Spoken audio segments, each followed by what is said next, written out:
Lanjutan bab 2. Apa tujuan utama dari filosofi teras? Mari kita mulai dari apa yang bukan merupakan tujuan stoicisme. Stoicisme tidak dimaksudkan untuk mendapatkan hal-hal yang bersifat eksternal, seperti sukses jodoh, disayang bos, dan istri sendiri bukan istri bos. Mendapatkan ide bisnis startup, memperoleh investasi jutaan dolar, atau anak-anak yang jenius. Ini yang membedakan dari banyak ajaran self-help populer masa kini. Nanti akan dijelaskan alasan mengapa para filsuf Stoa tidak mengajar hal-hal tersebut. Yang terutama ingin dicapai dari stoicisme adalah 1. Hidup bebas dari emosi negatif, seperti sedih, marah, cemburu, curiga, baper, dan lain-lain. Mendapatkan hidup yang tentram. Ketentraman ini hanya bisa diperoleh dengan memfokuskan pada diri, pada hal yang bisa kita kendalikan.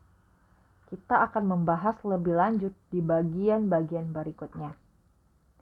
2. Hidup mengasah kebajikan. Ada 4 kebajikan utama menurut stoicisme. 1. Kebijaksanaan wisdom, yaitu kemampuan mengambil keputusan terbaik dalam situasi apapun.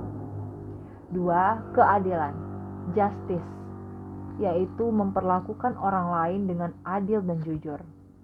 3. Keberanian atau courage, yaitu keberanian berbuat yang benar, berani berpegang pada prinsip yang benar. Ini bukan berani dalam makna sempit, seperti bernyali masuk kandang singa. Walaupun jika kita membaca kisah hidup filsuf Stoa, rasanya mereka juga akan berani masuk kandang singa jika memang perlu. Yang keempat, menahan diri atau temperance, yaitu disiplin, kesederhanaan, kepantasan, kontrol diri atas nafsu dan emosi. Saat saya mempelajari stoicisme, saya menemukan bahwa kebahagiaan dalam pengertian umum bukanlah tujuan utama yang dicari dari filosofis ini. Para filsuf Stoa lebih menekankan pada mengendalikan emosi negatif dan mengasah virtu. Virtu adalah bahasa asing yang diambil dari bahasa Latin virtus. Dan kata ini sendiri diambil dari bahasa Yunani arete. Dalam proses penerjemahan berlapis, ini tentu ada makna yang hilang.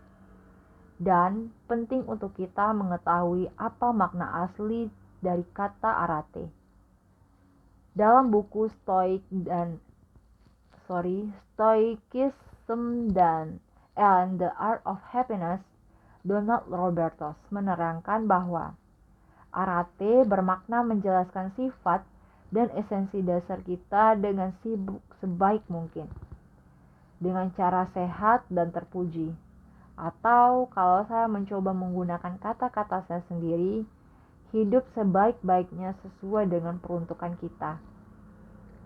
Mungkin lebih jelas kita melihat contoh penggunaan arate dalam bahasa Yunani aslinya.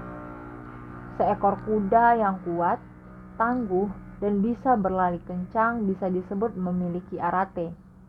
Sementara dalam bahasa Inggris tidak mungkin kuda itu disebut memiliki virtu. Dalam bahasa Indonesia, kuda ini disebut bajik. Ini artinya si kuda kuat dan berlari kencang sudah menjalankan hidupnya sebaik-baiknya sebagai sifat dan esensi dari dasar kuda.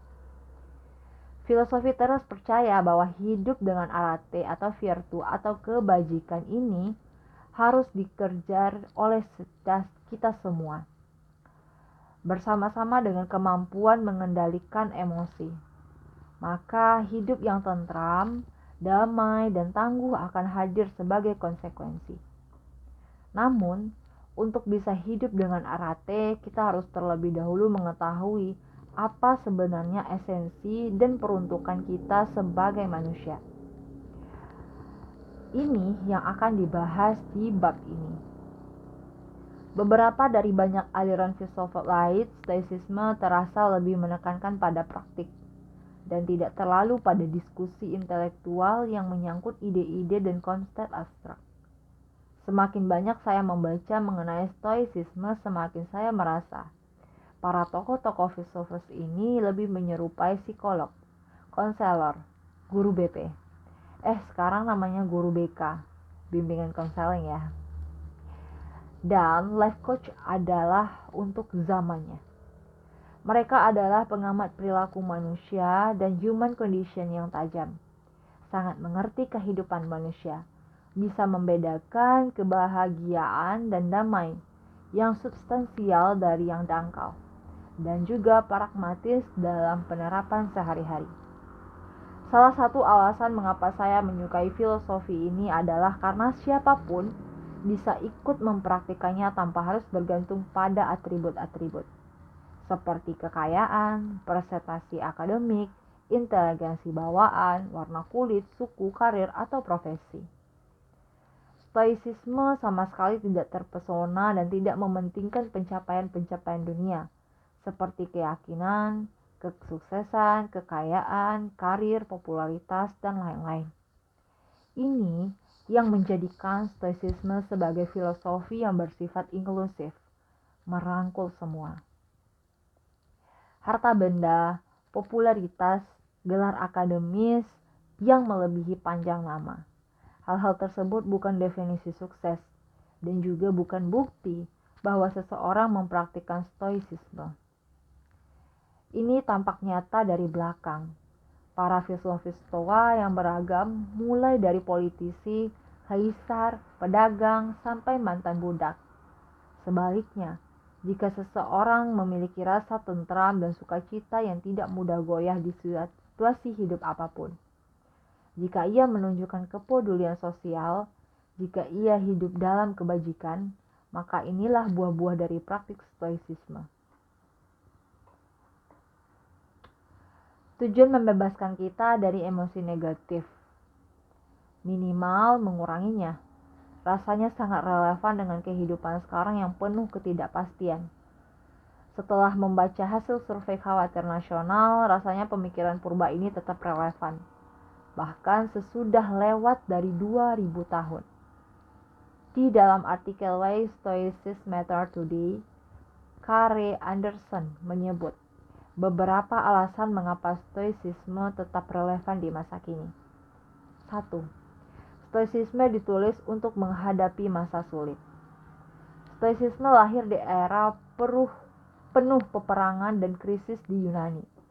Filsafat ini tidak menjadikan materi ataupun damai di akhirat, tapi damai dan tentram yang kokoh di kehidupan sekarang. Damai dan tentram ini kokoh karena berakar dari dalam diri kita, bukan pada hal-hal yang eksternal yang bisa berubah, hancur, dan renggut. Di era masa banyak hoax, fake news, maupun fitnah yang beredar dengan layar di media sosial, ataupun chat group, serta keriuhan politik yang seringkali berdampak pada relasi profesional dan menyebabkan perpecahan masyarakat. Rasanya Stoicisme sama relevannya untuk Indonesia saat ini, seperti halnya di Yunani dan Romawi 2000 tahun yang lalu. 2. Stoicisme untuk dibuat secara globalisasi. Stoicisme mungkin adalah filsafat barat pertama yang mengajarkan persaudaraan universal atau universal brotherhood. Di tengah dunia yang rasanya semakin terpolarisasi dengan kiri versus kanan, konservatif versus liberal, tersekat oleh identitas suku dan agama. Sebuah filosofi yang mengajarkan bahwa kita semua adalah saudara dalam kemanusiaan. Sungguh sangat dibutuhkan.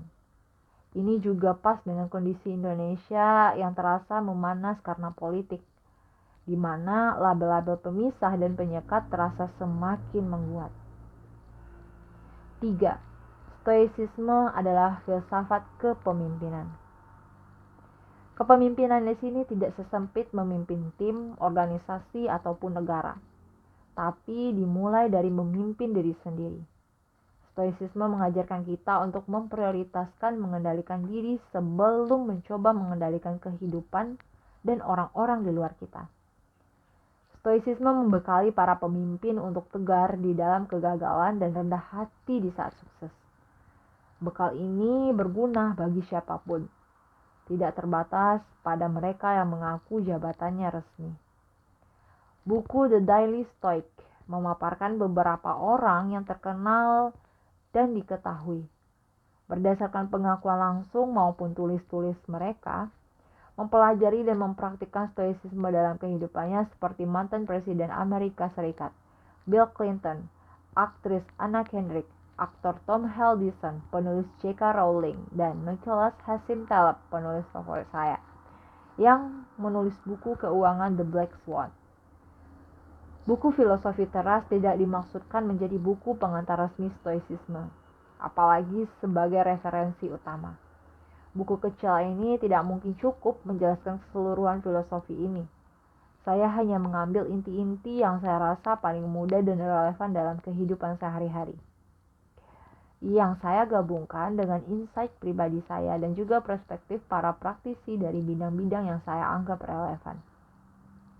Saya menganjurkan kamu untuk membaca lebih dalam dan menemukan sendiri filosofi ini secara utuh, baik melalui tulisan-tulisan kontemporer atau membacanya langsung tulisan-tulisan dari tokoh-tokoh filsuf ini. Walaupun sayangnya hampir semua literatur yang saya baca masih menggunakan bahasa Inggris. Referensi di internet juga sangat banyak, dari tulisan sampai video. Meskipun lagi-lagi sebagian besar masih dalam bahasa Inggris. Anggaplah buku ini menjadi appetizer atau hidangan pembuka terhadap filsafat stoicisme. Dan semoga dari hidangan pembuka ini kamu tertarik untuk menyantap hidangan utama, yaitu tulisan-tulisan mengenai stoicisme, baik dari penulis asli maupun penulis kontemporer lainnya. Intisari bab 2. Filosofi teras atau stoicisme adalah aliran filsafat Yunani Romawi purba yang sudah berusia lebih dari 2000 tahun, tapi masih relevan untuk kondisi manusia zaman sekarang. Sebagai sebuah filsafat, stoicisme bisa melengkapi cara kita menjalani hidup. Stoicisme bukan agama kepercayaan. Stoicisme mengandung banyak ajaran dan nilai-nilai universal yang mungkin kita dengar dari filosofis lain, nilai, dan agama. Tujuan utama dari filosofi teras adalah hidup dengan emosi negatif yang terkendali, dan hidup dengan kebajikan atau virtu atau aret, atau bagaimana kita hidup sebaik-baiknya seperti seharusnya kita menjadi manusia.